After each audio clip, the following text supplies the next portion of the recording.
Assalamualaikum warahmatullahi wabarakatuh. Baiklah, saya akan mempresentasikan PPT yang telah kami buat, yang akan dibacakan oleh perorangan dalam setiap slide.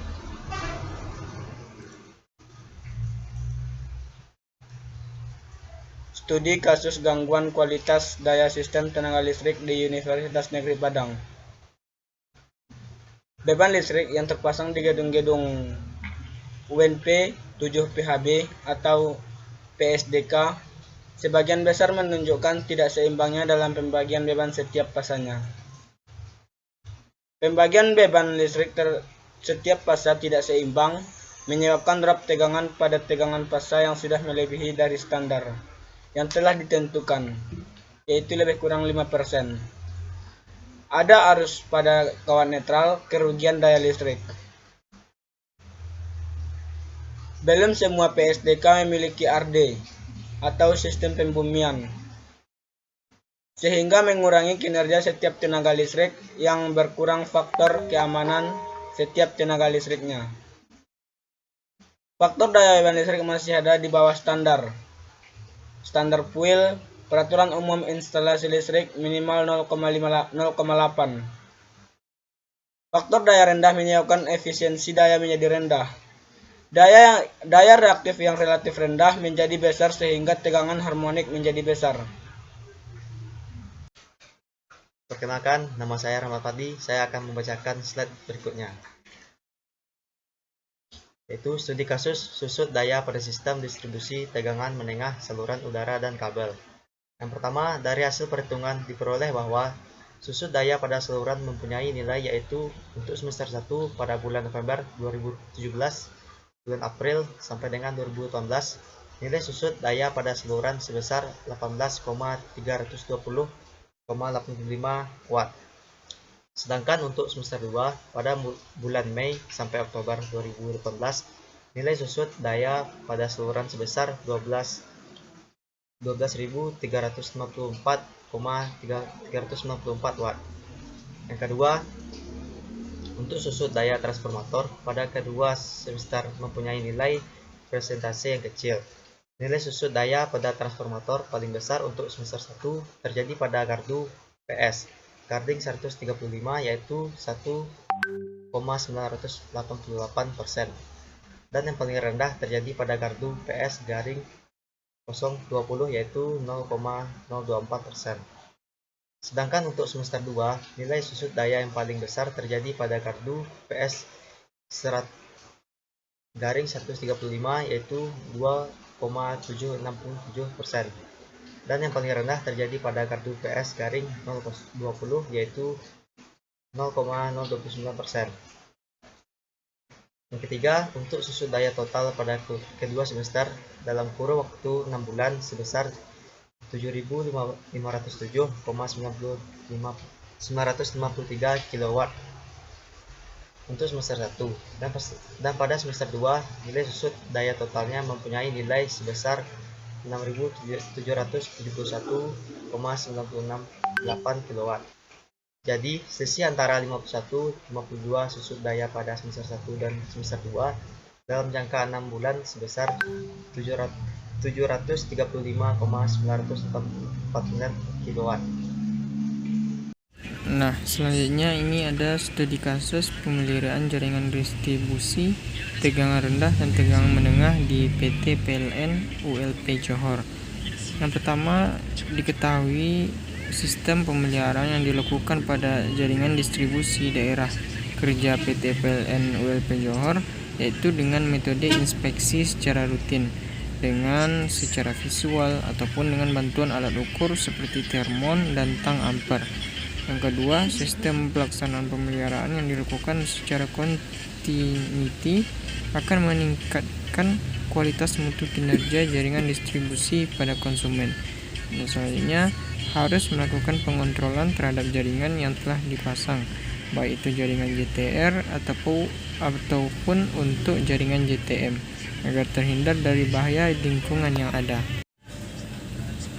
Nah, ini ada contoh studi kasus berikutnya, yaitu Studi kasus rugi daya pada saluran distribusi primer 20 kV di kota tahunan.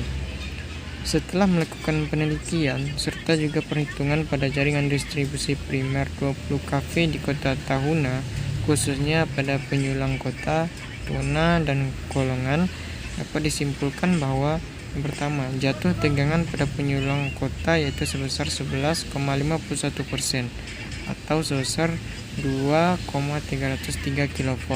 Untuk penyulang tona yaitu sebesar 9,66% atau 1,932 kV. Dan untuk penyulang kolongan yaitu sebesar 10,185% atau sebesar 2,37 kV. Penyusutan daya pada penyulang kota yaitu sebesar 627,33 kW. Untuk penyulang tona yaitu sebesar 237,672 kW dan untuk penyulang kolongan yaitu sebesar 1431,49 kW. Dan yang terakhir, dari kesimpulan 1 dan 2, jatuh tegangan untuk penyulang kota dan kolongan sudah tidak memenuhi standar yang ditentukan oleh PLN, yaitu jatuh tegangan tidak boleh melebihi dari 10%.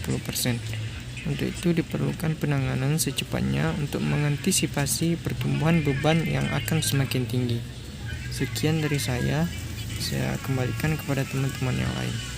Terima kasih. Assalamualaikum warahmatullahi wabarakatuh. Studi kasus perbaikan kualitas tegangan dan rugi-rugi daya pada penyulang kulim dan jelutung dengan menggunakan aplikasi tetap 12.6. Setelah melakukan penelitian serta juga perhitungan, dapat disimpulkan bahwa 1. Perbaikan penggantian kabel XLPE 300 mm biji sangkar pada penyulang kulim dan jelutung merupakan metode perbaikan optimal dan handal dalam memperbaiki jatuh tegangan dan rugi-rugi daya yang terjadi pada kedua penyulang tersebut. 2. Perbaikan dengan penggantian kabel pada penyulang kulim dan jelutung menghasilkan pengurangan rugi-rugi daya paling biasa yaitu sebesar 0,133% dan 0,014%. 3. Metode penggantian kabel tersebut juga memperbaiki tegangan pada kedua penyulang, di mana tegangan terendah di sisi tegangan menengah dan rendah dari penyulang kulim setelah penggantian kabel adalah 0,83% dan 0,008% dari tegangan nominal. Sedangkan tegangan terendah di sisi tegangan menengah dan rendah dari penyulang jelutung adalah 0,1333% dan 3,43% dari tegangan nominal.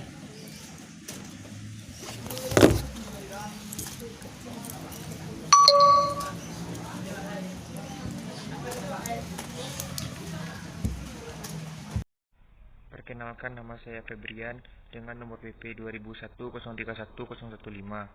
Di sini saya akan melanjutkan presentasi dari teman saya tadi, yaitu studi kasus pengaruh rugi-rugi saluran pada jaringan transmisi tegangan menengah penyulang E2 gardu induk Embalot Tenggarong.